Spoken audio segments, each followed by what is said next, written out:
Hi guys, this is Amy with Book Goonie, and I'm here to bring you a Fragment Friday. Fragment Friday is an original meme that is hosted by Book Chic, where you basically read a fragment of a favorite book or a book you're reading, and share it with everybody, hopefully entice you into picking it up.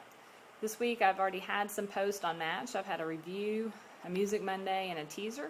So if you haven't already picked it up, hopefully this will put you over the edge and get you to pick it up. Match is basically a dystopian novel that's over quite a few things, the dystopian society, but one of the things they do is they match you with your most desirable match. They match you up. So the two characters that we're going to talk about in the fragment that I'm going to present is Cassia, who's the main character, and Xander, who she's been matched with, and luckily it's a longtime friend, so not so bad. So this fragment starts on page 144. The evening slides in slowly, darkening the sky by degrees. There's a trace of light left when the chime rings again, and we stand up to survey our work. A small breeze drifts across the grounds, and the flower beds ripple red in the dusk. I wish we could do this every Saturday, I say. It feels like we have created something beautiful. My hands are stained red from some of the crushed petals, and they smell of earth and news rose. The sharp flower smell that I like in spite of my mother's comments about the old rose perfume being more subtle, more delicate. What's wrong with being durable? What's wrong being something, someone that lasts? Standing there looking at my work, however, I realize that all my family has ever done is sort, never create. My father sorts old artifacts, like my grandfather did, and my grandmother sorted poems. My farmlander grandparents planted seeds and tended crops. But everything they grow has been assigned by the officials, just like the things my mother grows in the arboretum, just like we did here. So I didn't create anything after all. I did what I was told and followed the rules, and something beautiful happened, exactly as the officials promised. There's the ice cream, Xander says. The workers wheel the freezer carts along the sidewalk near the flower beds. Xander grabs me by one hand and Em by the other and pulls us into the nearest line.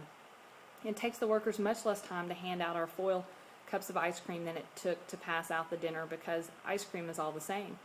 Our meals have our specialized vitamins and enrichments and have to be given to the right person. The ice cream is a nothing food. Someone calls out to Em, and she goes over to sit by them. Xander and I find a place a little apart from everyone else. We lean our backs against the sturdy cement block walls of the school and stretch out our legs. Xander's are long and his shoes are worn. He must be due for some new ones soon. He digs his spoon into the single white scoop and sighs. I'd plant acres of flowers for this. I agree. Cold and sweet and wonderful, the ice cream slides across my tongue and down my throat and into my stomach, where I swear I can feel it long after it melts. My fingers smell like soil and my lips taste like sugar.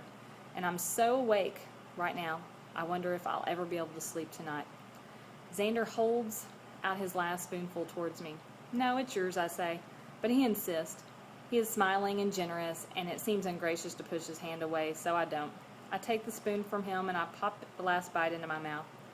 It's the kind of thing you could never do with your real meal, share food. But it's acceptable tonight. The officials wandering around, supervising, don't even bat an eye. Thanks, I say, and then Xander's act of kindness inexplicably makes me feel a little like crying. So I have to joke instead. We shared a spoon. That's practically kissing. Xander rolls his eyes. If you think that, you've never been kissed before. Of course I've been kissed before. We are teenagers. After all, until we're matched, we all have our crushes and flirt and play kissing games. But that's all they are, games, because we know we'll be matched someday, or we'll stay single and the games will never end. Was there anything in the guidelines about kissing? Anything I should remember? I asked, teasing Xander. I see an answering look of mischief in his eyes as he leans a little closer.